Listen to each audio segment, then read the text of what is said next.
Hello, Ella. Thanks for taking the time to join us this afternoon. Hi, Charlotte. Thank you for having me. I'm very excited. Hello, everyone. I can't see you, unfortunately, but I'll still say hi. We have a few questions for you, and then we'll move on to student Q&A if that's all right. Yeah, that's fine. No problem. Thank you. Great. So firstly, please could you tell us about your career journey and how it has led you to your current role Not on the High Street? Yes, of course I can. So I think the first thing to probably tell you all is my career journey is very untraditional. So let me start way back when I was 13. So I actually started working when I was 13. I'm from a little town called Weymouth in the county Dorset. You may or may not have heard about it. And the Condor ferries would come in and out to go to Jersey and Guernsey. And I went and got myself a job cleaning those boats when I was 13. I may have not said I was 13 at the time, but we'll just go past that. So why did I do that? So I am one of 7 children. My father, unfortunately, was in a bad accident and was disabled from when I was 5. So my mum always worked. There was loads of us. And if I wanted anything, so if I wanted a new pair of trainers or if I wanted a new top, I basically had to work for it in the nicest possible way. So I just went out and got a job. So I also went to school. I didn't just leave. I did do the cleaning and school. And then I always worked, actually. So when it got to 15, I did my GCSEs and I didn't go to college. I got a job in a restaurant, a really big restaurant, like 300 different covers, it's called, so seats. And I decided I was just going to work there, and I worked my way up over the next 2.5 years to assistant manager. Just before I was 18, actually, I got offered the job as assistant manager. Now, that job was awesome, but it was really hard work. And I tell you now, for any of you that might be thinking about going to work in a pub or a restaurant when the world opens up again, it is the best job to learn people skills and to learn how to connect and to treat other people, whether that be the chefs or whether that be the people you meet front of house. So I highly recommend it. It's a really sociable job, it's really fun, but it is super hard work and you're on your feet all day and often all night. But then the kind of after work bit's really fun too. So I did that. And then I got to just before 18. I have warned Charlotte, this answer isn't a little one. I got to when I was just before 18 and I realised I actually really wanted my Friday nights and my Saturday nights, and I didn't want to be in that environment anymore. So I luckily got a job at a Next. Some of you might know the store Next as a merchandiser, a floor manager. I did that for a year. Again, really enjoyed it, but there wasn't really anywhere I could go. And I then saw a friend of mine said, oh, there's a job going at the local chiropractic clinic and they need an office manager. I think you'd be really good at it. So I was like, I don't even know what a chiropractor is, but okay, I'll go and give it a go. Turns out they're really good at fixing backs and problems like that. So I went and I got that job. And I stayed there for just over 2.5 years. And when I was there, I trained to be a masseuse and a reflexologist, and I learned loads about the body. And my favourite subject at school was PE. And I loved actually the biology side. And so I found that job really interesting. The main thing I loved actually was that I got to help people. People would often come in pain, and then after a few sessions you'd see them physically feeling so much better, and I loved that feeling of being a tiny part of that. So I did that. I then moved to work for a law firm. So a complete change again. But my parents had bought a little property and I'd helped them with that, buying that property, and the lawyer at the time phoned me up and said, I've got a job, I would like you to come and interview for it. The reason he phoned me was because all of the times when I'd been dealing with him through buying that property, he liked my manner. Ultimately, he liked the way I talked, he liked the way I treated him, and he thought I would be good at dealing with lots of clients for him. So complete change. So I went and did that again for roughly about 3 years, and I worked my way up, and I did something called a licensed conveyancing course. So that is, for those that don't know, is if you want to buy or sell a property, you need that type of lawyer to help you.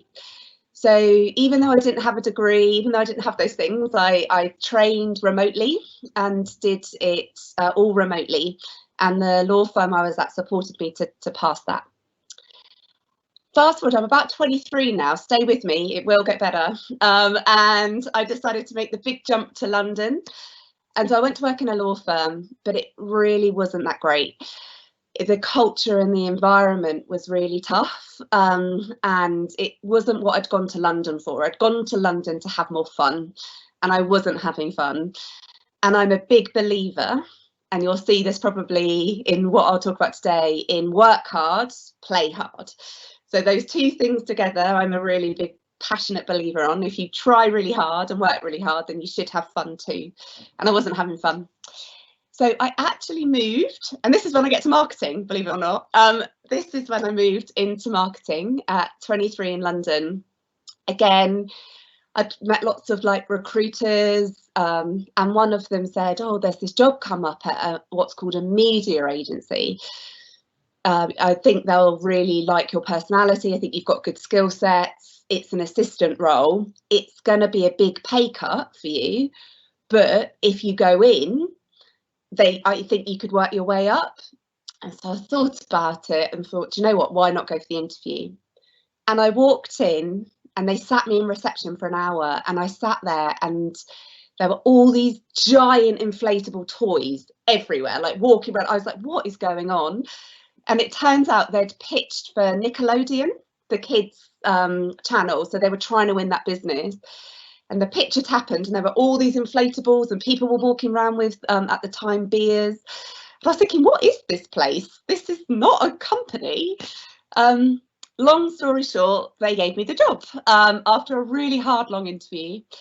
And I actually stayed there for over 10 years. So I started as an assistant, and then I worked my way up in marketing and new business, and I worked my way up. By the age of 26, I was a director, and then by the age of 29, I got made managing director of a company called Drum, which makes adverts and makes, if you're on TikTok or Instagram or any of the social platforms, it makes videos for that. It makes TV shows and radio shows. So I got to look after that company, which was super, super cool. And then I got made the CEO. And that was kind of a real highlight for me. And one of my clients was not on the high street. And I just had my second baby, Daisy, and they contacted me and said, we'd really love you to come and help us run Not on the High Street. And I just felt I'd got to a really good point in my career. I'd achieved a lot. And so I moved over to do the job that I do today. I told you it wasn't a short story, Charlotte. It was great. It was great to hear about all the different paths you've taken as well, and how it got you to where you are, and that you didn't go to university as well, and that you believed in the importance of hard work. And I think it's really good for students to hear a different kind of story. So thanks, Ella. So you now work at Not on the High Street. Please, could you tell me about a typical day in your role? Yeah, sure. I've been thinking about that. There isn't really a typical day. So I'm sure lots of people say that. So what I do is I have roughly about 120 people that I look after, and part of them are in the marketing team. Part of them are in what's called the commercial team. So they look after all of the small businesses that sell on the platform. So if you don't know Not on the High Street, it has 5,000 of the UK's best small creative businesses sell on it. So it's a really amazing purpose. So I've got a commercial team that look after that. And then I have what's called an operations team. And they do customer service, and they help with deliveries, and they do packaging, so that kind of side of things. So that's kind of my remit. It's quite broad and a little bit unusual to have that broader remit, if I'm being honest. A typical day normally starts with seeing my direct reports, so my team, but just about 6 of us. And in this new world, it's over a cup of tea and this Zoom, and we check in on what the week ahead looks like, how are customers feeling. We look at what's called trading. So like, how are the numbers doing? How are the sales going? Do we need to do anything to keep those sales at the level they are? Can we push them further? And then we just talk about our customers and our partners. So what's going on for our customers in the world? How they might be feeling? And is the messaging we're putting out to them appropriate? Is it relevant? Is it going to inspire them or engage them? And then with our partners, our small businesses, we talk about how they're doing, like how are they coping with all the volume at the moment, like all the sales that are happening, are they okay? And what new partners we're bringing on. So it's quite a diverse day, but about 50% of my time is spent with my team, and then 50% of my time is spent with the management team. And that side of my job is very much looking like what on that doing in 12 months' time. Looking typical days a bit half and half. Thanks, Ella. And what are some of the main skills that you need for your role? So it depends on what area, what department you're in, depending on the skills. But for my role in particular, a lot of what I do is people management. So a lot of the skills I need is, do I care about people? Do I have their interests at heart? Can I help them grow? So learning and development, how am I going to help them? And then from the marketing side, it's really about being curious. So about the world that we live in and what inspires people and what engages with people. So those types of skills, it's about having a good awareness of oneself, but also the environment that we live in, and being able to join the dots to connect the message we want to say as a business, but with how people are feeling and how it might be received. And what would you say has been your biggest career highlight? Career highlights. I've been really fortunate. I've had a few moments. I got to go to number 10 a couple of times, so that has definitely been like showing my mum that and being like, look, I'm at number 10. You're not meant to take photos there, but like just stood outside. That was probably a highlight, and that was all about women in leadership and being a young senior woman and juggling a family, and with International Women's Day this week, it's probably really relevant. So yeah, that was a highlight. I've got to interview government ministers about changing flexible working for women, and that's been a real kind of driver for me. And also another highlight is I sit on the board of something called the Social Mobility Foundation. So that's all about helping young people that maybe come from slightly more disadvantaged areas have opportunity.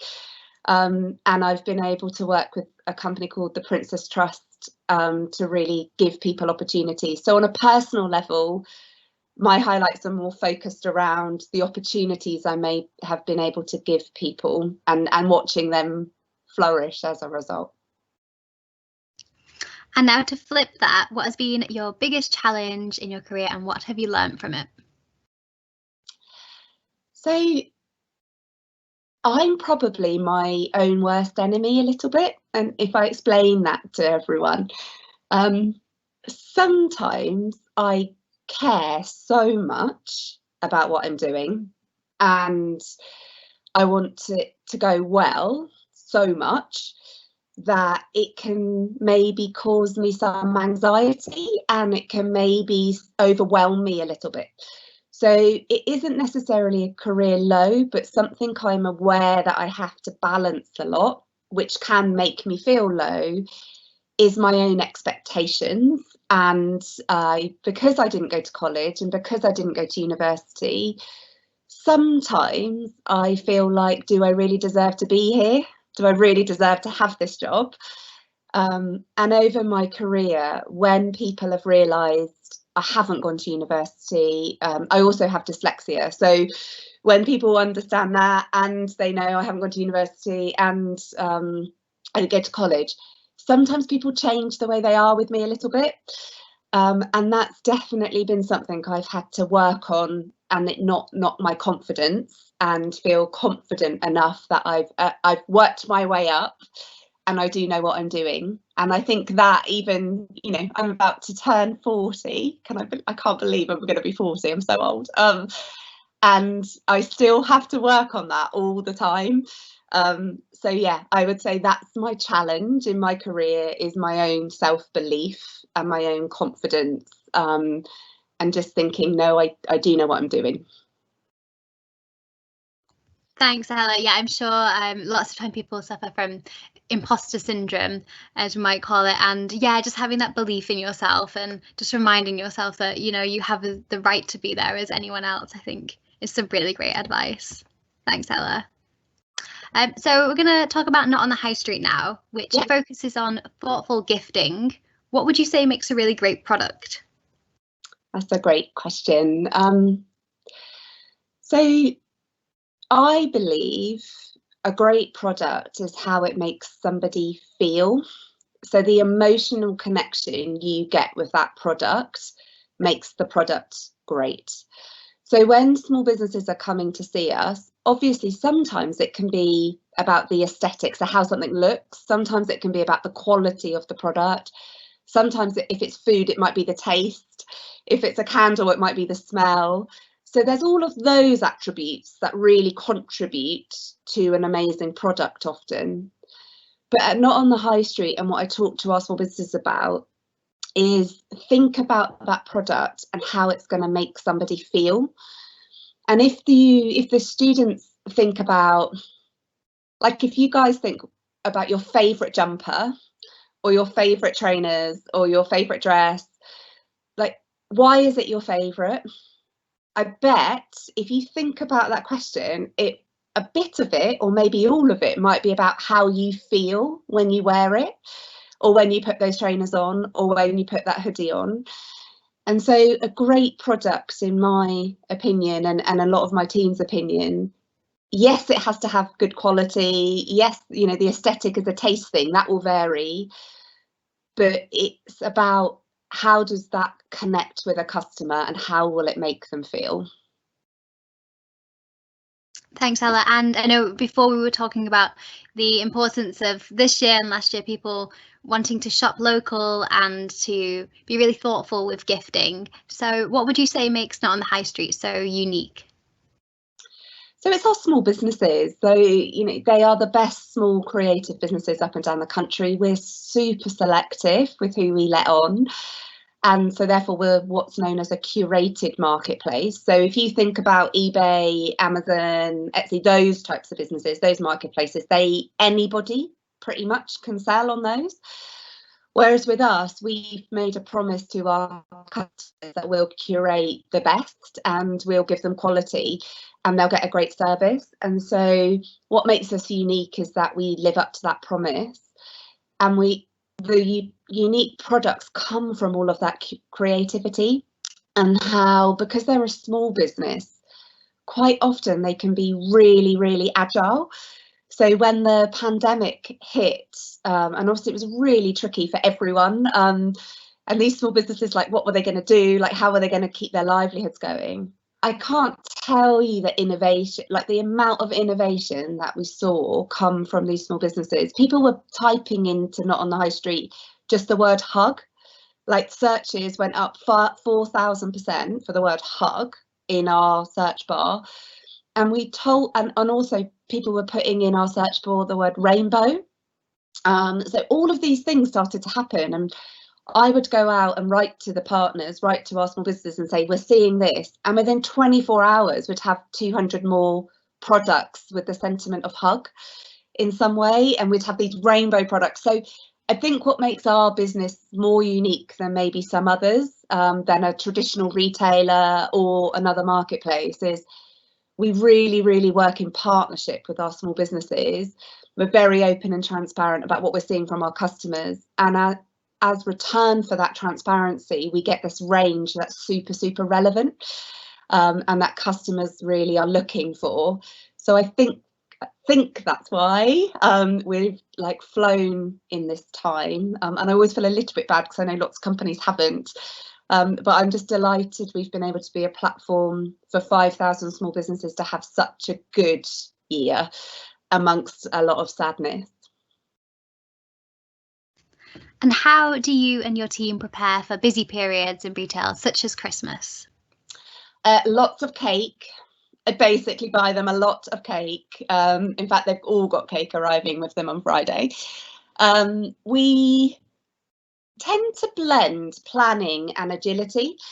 So traditionally, you'd want to plan like a year out for something like Christmas. And actually, I've become a bit of a champion of not doing that, because the world is changing so much at such a velocity, at such a speed, that actually the closer you can leave it, I'm not saying super close because everyone would literally have a panic, but actually leaving it a bit, seeing how you can be relevant. So we normally plan Christmas about 6 months out, but the like other big retailers are probably looking at about 12 months out. So that's how we're different. And we work with our agencies that make our adverts or make our social content. And we start with, how do we think, like what's going on in the world, like how's the customer? And then I look at what's called the range. So I look at what all the products that my team have selected as the Christmas selection. And I look at all of that, and I maybe critique that a little bit, or end up shopping a lot by looking at that range. I am our biggest customer, I think. So I work with the agencies and the team on the sentiment, like what messaging do we want to say? How are we going to stand out? I look at the range to make sure it's strong enough, and that we've got a variety of prices in there, which is really important for a business like ours. And then we all work together on a plan, and it normally comes from what is our key big message that we want to put out there that's going to make us stand out against the competition. We're now going to move on to some advice you have for the students, and then we'll move on to the student Q&A. So our first question is, what advice do you have for young people who want to pursue a career in marketing? Okay, so my big advice is be curious. Like, if you find yourself liking social media or thinking about, I don't know whether how many of you will pick up a magazine anymore, but if you're watching videos, if you're on social, if you're watching the telly and you see an ad, if you're thinking about that and you're thinking, oh, I wonder how that ad was made, or actually I think I could be an influencer, or any of those things, you're thinking about marketing. So that's the first thing to say, is marketing is about how you connect one message with either one person or lots of people, and engage them and make them take an action. That's what marketing is. The other thing about marketing, which I think is really interesting, is there's what I would call two types of marketeers.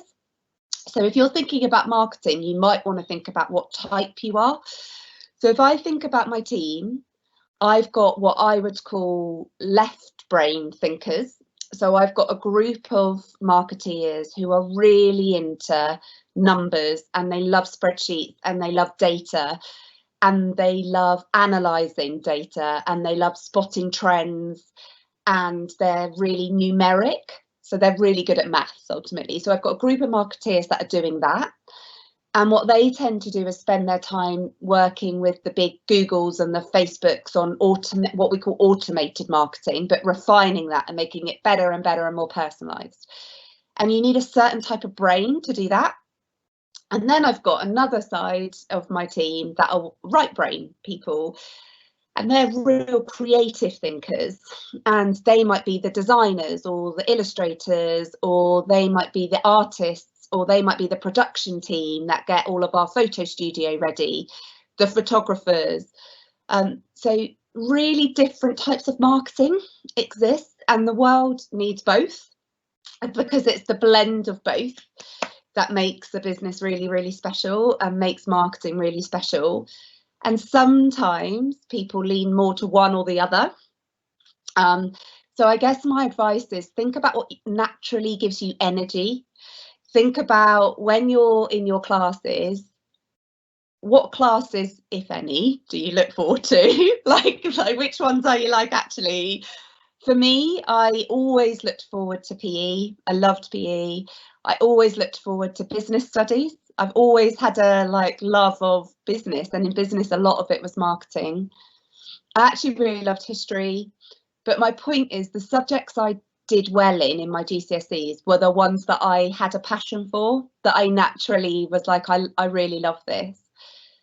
I made myself get passes in maths and English because I just knew how important it was, and if you didn't have that, it would be a slight struggle.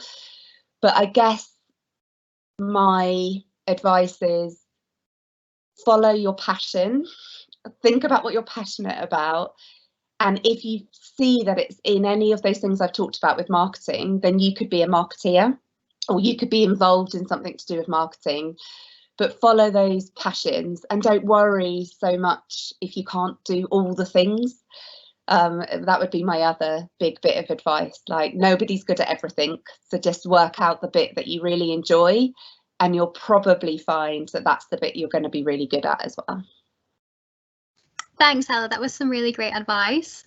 Our final question before we move on to student Q&A is, as you've said, you've supported over 5,000 small businesses to grow.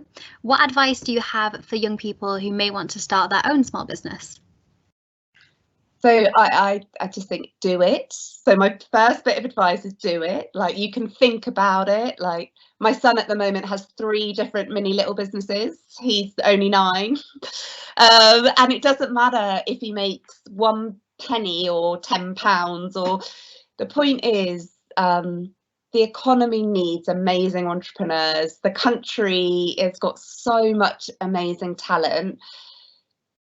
Don't overthink it. So if you have a passion or you're interested in something, my career journey hopefully teaches you just go and try things. Over the years, I once thought I wanted a florist. So I went to the local florist and said, can I just come and work here on some Saturdays? This was when I was managing director, by the way, of an agency. I just decided I might want to own a florist. And I just worked there on some Saturdays. And after about 3 Saturdays, I thought, I don't want to be a florist. I have done this several times. I once thought I wanted to own a wedding dress shop. And so I did the same thing. I went round to lots of wedding dress shops. Lots of people said no. And then eventually someone said, yeah, okay, like, you seem sane enough. Come and work here on a Saturday. And I did that twice and thought, oh, I don't want a wedding dress shop. So my point is, if you are thinking I might want to set up a business, make sure it's in something you love, because business is hard work and your own business is 24/7. So if it goes well, or even if it doesn't, it's all encompassing. So the best thing to do is to think about a business where you enjoy it and with people you enjoy. So some of the best businesses I've got are not on the high street, are 2 best friends, or a mum and a daughter that have done it together, or a dad and a son. It's about the people you're with and the passion, and then just start it. Like, it takes 2 seconds now to set up an Instagram page or a Shopify account, or to do these things, and you'll see, is what I want to sell, is what I want to do, does anybody want it? Otherwise, you could spend years thinking about it and you won't get any feedback and you won't learn. And that is actually the most dangerous thing. It's much better to talk to people and be like, I've got this idea, what do you think? And start getting feedback early on. And you'll soon know whether the passion is big enough to turn it into a business, or whether you want it to stay a hobby. Thanks, Ella. We're now going to move on to student questions. We've had a lot come in. So our first question is from Jasmine. And Jasmine asks, as a woman starting out in business, did you notice that it was more difficult for you compared to males to progress in the company? good question, Jasmine. Yes and no. So if I step back to like the restaurant days and those days, I would say no, I didn't find it difficult there. I think the most difficult transition for me was when I moved to the media agency. Actually, the law firm was very male heavy at the top. It almost was like the men were the lawyers and the women were the support staff. But I kind of ignored that and did the course and thought, well, just because it is that way, I don't want it to be that way. But when I got to the media agency, that was when it was harder. On my second day, I'll tell everyone this because I like to share, but on my second day, Jasmine, I walked past a group of men. They were TV buyers, so they were buying the spots on telly. There's about 60 of them. And as I walked past, they all held up scorecards out of 10. And honestly, I didn't know what to do. I was like, what's going on? And they all thought it was hilarious, like hilarious. And I thought, oh, this environment is really going to challenge me. This is really going to challenge me. So I've definitely found it challenging, but I wouldn't say I've personally found it really hard. I almost feel like I don't care what the status quo is, and the more you analyze it, actually it can't. Sometimes it's not great to over analyze these things. Sometimes it's great to be like, yes, this is challenging, but I am just going to do it and be who I am, and they're either going to reward me or not, and I'm either going to get promoted or not. So yeah, I've definitely been in sexist environments. I've definitely found myself the only woman on the board several times, but then I kind of feel it's my responsibility to do things like this, hopefully to inspire more girls to be like, right, okay, I want to run a business like Not on the High Street, or I want to set my own thing up. It's why I do the work with the social mobility. It's why I'm what's called a Be Inspired ambassador for Retail Week, which is all about women in business. So I've had challenges, Jasmine, definitely, but I don't think any of them are overcome. And I think the world is starting to change. It's just been a little bit slow, but I think it's going to be much better in the next kind of 5-10 years. Thanks, Ella. We've had a question in from Emily who says, hi, Ella. My question is, as we know, the COVID-19 pandemic has really impacted businesses, but how has your business changed to meet the change in demand? Good question, Emily. Thank you very much. So I guess the first massive change for us is we all had to move from being in a really cool office with a lot of cake and a really good environment to being at home. So yeah, our biggest change is leading teams, or for me personally, leading teams and keeping that connection, but across a screen. And I'm a very social leader, so that's been a really big change for me and for the business. But we've really kept the culture going, and we've put a lot of things in, like we meet all together as a company once a week. We still send out the cakes to people's doors. I'm obsessed by cake today.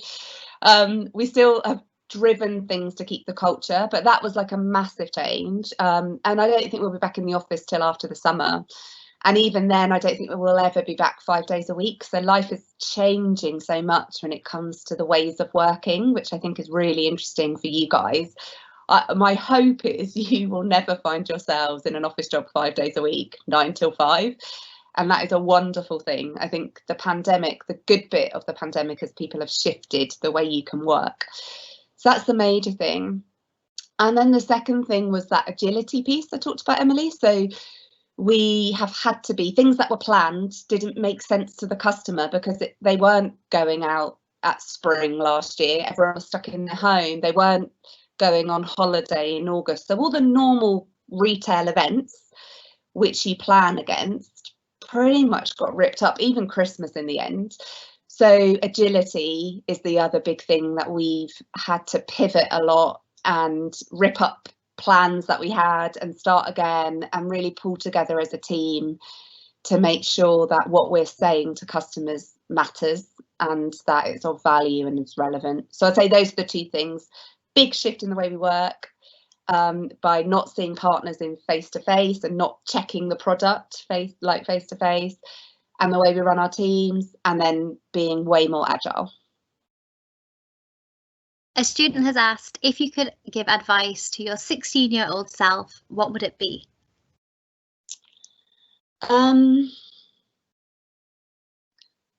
Probably to listen to my drama teacher, Mr. James, who wrote in my end of year yearbook, Ella, you can do anything you want to do. And I remember reading it thinking, no, I can't. I'm not going to college, I'm not going to university. Why have you written that? And I think it's about believing in yourself and having confidence, and it's okay to take a different path, and it's okay to take the normal path too. Whatever you do though, I think my 16-year-old self, I would say, just be a little bit more confident, and also not worry so much. It's gonna be fine. And if you're just really kind to people and nice to people and you work hard, it will be okay. So yeah, that was the thing. I didn't know what I wanted to be at 16, and that really bothered me, because I thought I should know, and I didn't. And it turns out I've gone through loads of different jobs, and I've been happy in most of them, because it wasn't about the job, it was about the people and the environment and learning and moving forward and feeling like I added value. So not to worry that I didn't know what I wanted to be. Thanks, Ella. We've got lots of questions coming in about marketing. So our first question is from Missy, who asks, what could we do to stand out in a marketing interview in the future? These are such good questions. Great question, Missy. So I do not, my personal view is, do not do what I would call a traditional CV. So they get lost. So to give you an example, we put a job out the other day for a copywriter, and we had 500 applications in 3 days. So it is fiercely competitive out there. So I would think about, what do you want that person to really remember you for? Why do you think you can do that job? And then my personal view would be, think of a creative way of getting that message across. So that could be anything from a video to a piece of art to a poem. I've even had people send their CV on a cake. I told you, obsessed with cake. So the point is, I think about, the role of marketing is to grab someone's attention. Are you going to grab someone's attention in the way that everyone else is doing it? And if you do choose to do a CV, what is your opening paragraph that is going to grab attention? Or how are you going to design that CV? So, and then the other bit is, do your homework. So really think about, do I know anyone? How could I get involved with them? If they're if the business is involved in a charity, could you get connected with the charity? Really think about networks and connections. And that is really hard for some people. I know that it's really difficult. But those are my two things: of think about how you can get noticed through networks and connections, and then think creatively about how you grab attention. A student has asked, what is the difference between marketing and advertising? Because they're not sure which one they are more suited to. Okay, so advertising is a form of marketing. So if you think marketing kind of sits here as the umbrella, and then under marketing there are so many different things. So advertising is one of those pillars.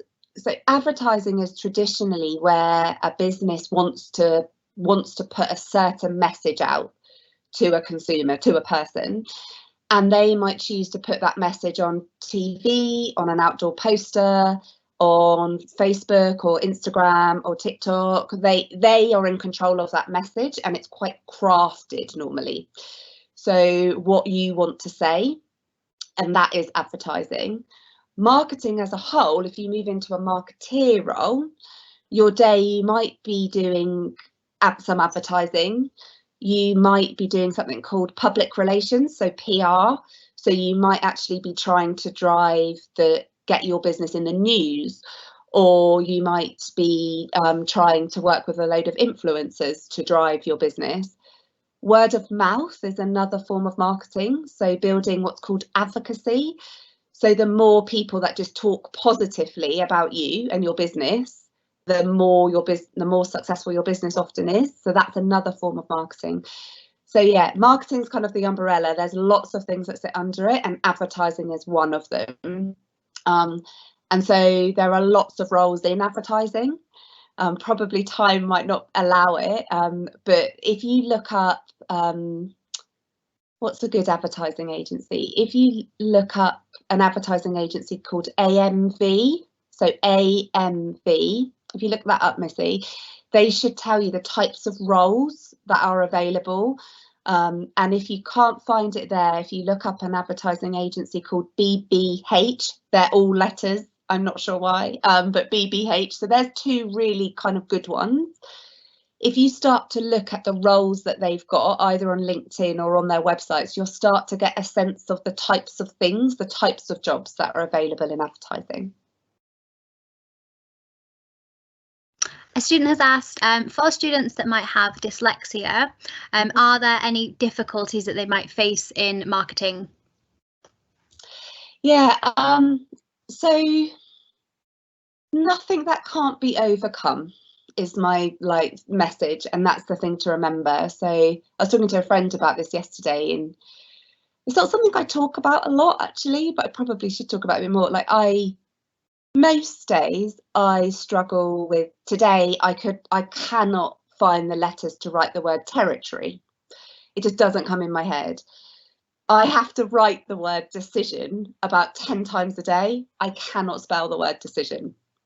It just blocks in my head. I cannot work out, is it DEC or DES?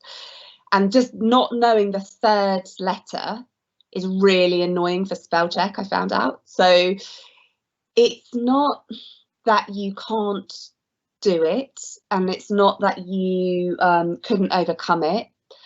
But if you were a writer all day, so if you were in what's called PR, so public relations, or if you were in a communications role where you had to write all day, you would need to probably ask yourself, am I enjoying this? Or does it become too frustrating? So in particular in marketing, I'd say those types of roles where you are writing all day, when you've got dyslexia, you might find that a bit energy sapping. So you might want to think about, is that the type of job I want to do all day? Whereas there's lots of jobs in marketing where writing is just one part of it, and it's literally fine, and reading is just one part of it. So I don't believe having dyslexia, it certainly hasn't held me back in any way, but it doesn't not come with a few frustrations, but I just know that's what spell check's for, and I use it really well. And if I spell something wrong, who cares at the end of the day? People kind of get what I want to say. So yeah, I don't think it will hold you back. It won't, but just think about the type of role in marketing that will give you energy. Thanks, Ella. We've had another question from Jasmine, who asks, how important do you think social media is in marketing? Thank you, Jasmine. So really important. So the world has moved. When I started out, it was all about the telly ads, and it was, it was massive. If you were on telly, it was huge. And actually social media is as big. No, it's bigger. It's bigger than telly now. So people are on social more than they are watching telly. And the way that the social platforms are designed means that you can be really targeted and you can be really tailored. Now, there are good and bad things about this. So just from a human level, you have to be really aware that the power of social, and I'm sure you guys know this anyway, marketing can be an amazing thing, but it also, as a marketeer, you've got to be really careful. And that's my personal view, is how you influence and the age of people you influence and how you work on those platforms. You have a responsibility. So as a marketeer, social media is really important to us.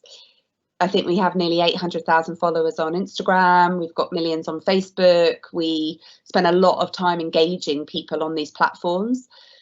But you do have a responsibility, I believe, that you know where your money's being spent and you know where your ads are being placed, so that you can live up to that responsibility. So more important, I would say, than traditional media now, to answer the question.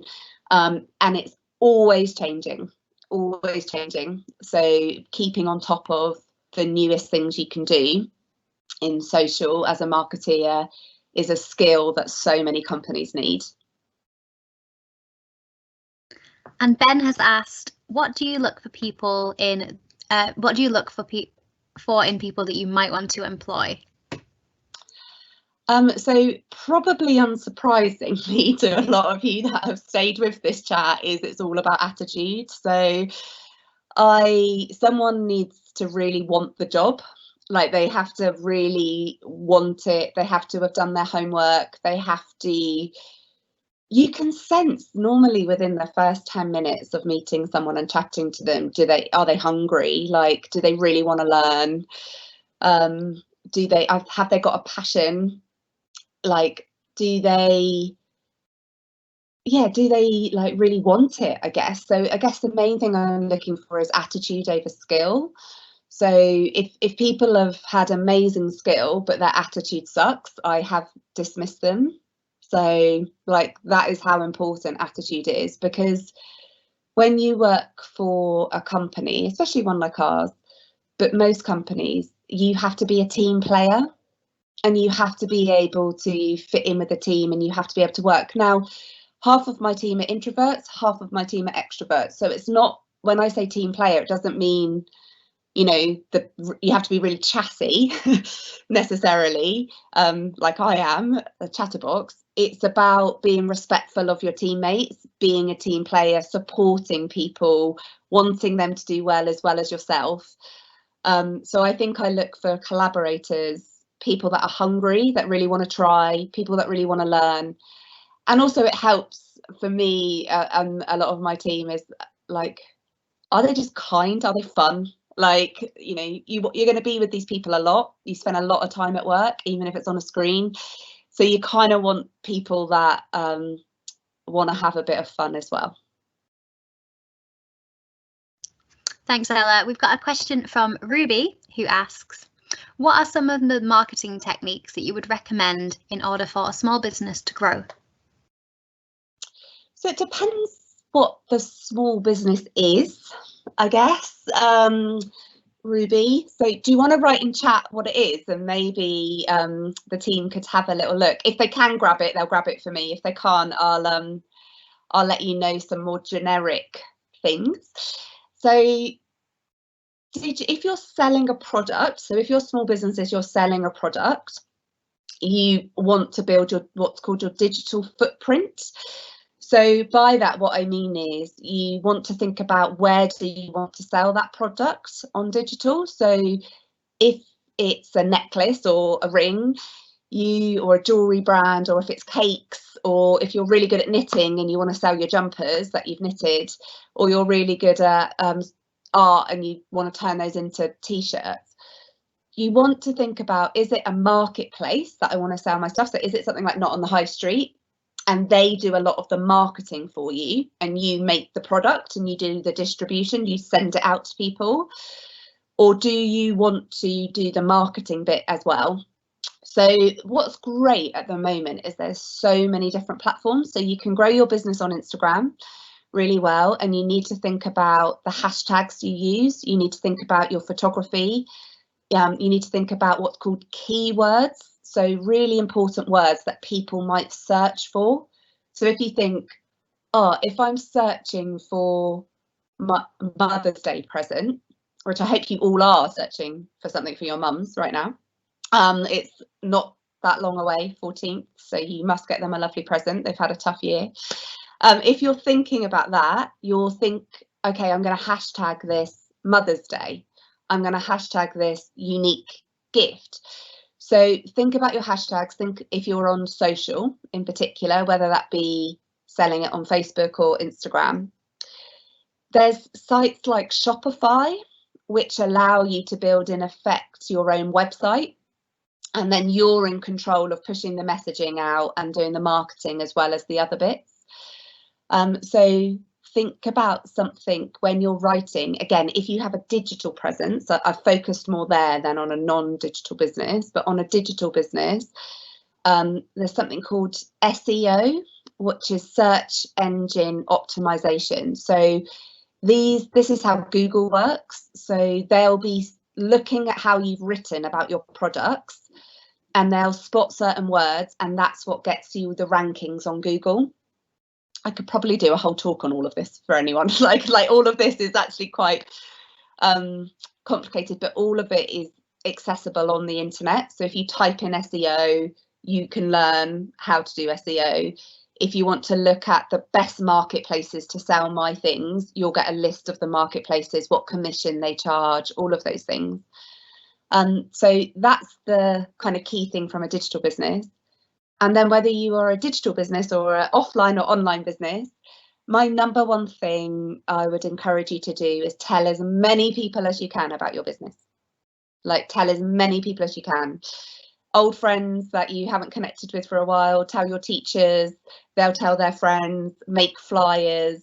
Like, do not underestimate the power of giving someone a product or telling someone about your business. And if they get a good experience, they will tell more people. So when you're starting out, I definitely invest in the power of what's called word of mouth, and then grow it that way. We've just heard from Ruby that her business would be in clothing. If you've got any extra words of advice.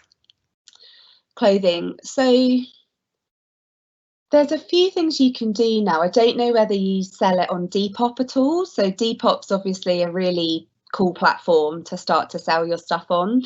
A lot of that is used stuff, but you can sell if you're making it yourself. So I would encourage you to look, if you haven't already, set up a Depop account if that's cool with your parents. And then they can, Depop is really good for fashion in particular.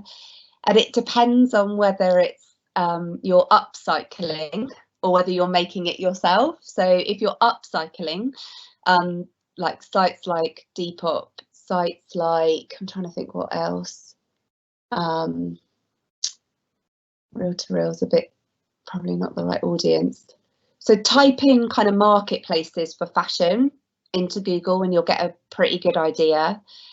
And then if it's new clothes, Ruby, that you're actually designing and you're making, think about who would be the ultimate person for that clothing to be on.